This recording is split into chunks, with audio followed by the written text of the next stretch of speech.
যদি আমার কিছু হয় বা আমার মৃত্যু হয় তার জন্য দায়ী থাকবে আমার বাবা আব্দুল মান্নান।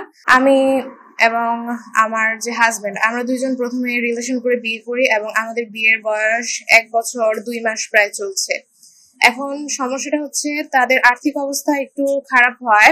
আমার বাবা মা আমাদের বিয়ের সম্পর্কটা মেনে নিতে অস্বীকার করেন এবং তারা বলেছে যে আমি যদি 7 বাচ্চার মাও হই তাও তারা এই সম্পর্কটা মেনে নেবে না। এখন আমি 1 বার না 2 বার না 3 বার না, আমি 4 বার আমার স্বামীর কাছে আসি। প্রথমবার আসার পর আমার শ্বশুর আমার বাবাকে ডেকে দিয়ে দেয় যে আপনাদের মেয়ে আপনারা নিয়ে যান। এখন আবার আমি দ্বিতীয়বার নিজ ইচ্ছায় চলে আসি আমার হাজবেন্ডের কাছে। বান্ডেল থাকলে প্রতি সেনমানিতে টাকা বাঁচবে। বিকাশ সেনমানি বান্ডেল কিনে জিতুন প্রতি লেনদেনে। আসার পর তারপর আমার শ্বশুর আমার বাবাকে ফোন দিয়ে বলে যে আমরা একটা মীমাংসার মাধ্যমে আসি, যেহেতু মেয়েটা 2 বার করে এসেছে। এখন আমার বাবা বলে যে না, আমরা মীমাংসা করব না। তারপর আমাকে 5-6 জন মিলে ধস্তাধস্তি করে নিয়ে যায়।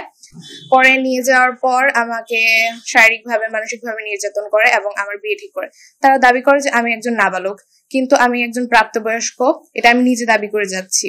তারা যদি এটাই দাবি করে যে আমি একজন নাবালক হয়ে থাকি, তাহলে তারা আমার কিভাবে বিয়ে ঠিক করে থাকে? সহ্য না করতে পেরে আমি আবার 3য়বারের মতো চলে আসি আমার হাজবেন্ডের কাছে।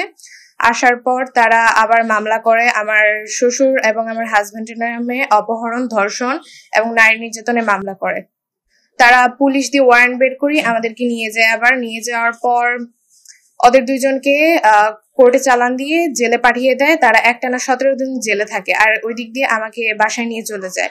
নিয়ে যাওয়ার পর তারা আরো অনেক মানসিকভাবে, শারীরিকভাবে আমাকে নির্যাতন করতে থাকে।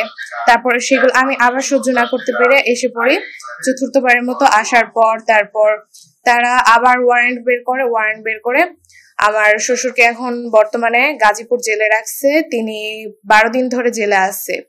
তারা মূলত তাদের টাকা দিয়ে এইসব করছে। এখন যদি আমি শেরপুর কোর্টেও যাই, জজ আমার কথা শুনবে না।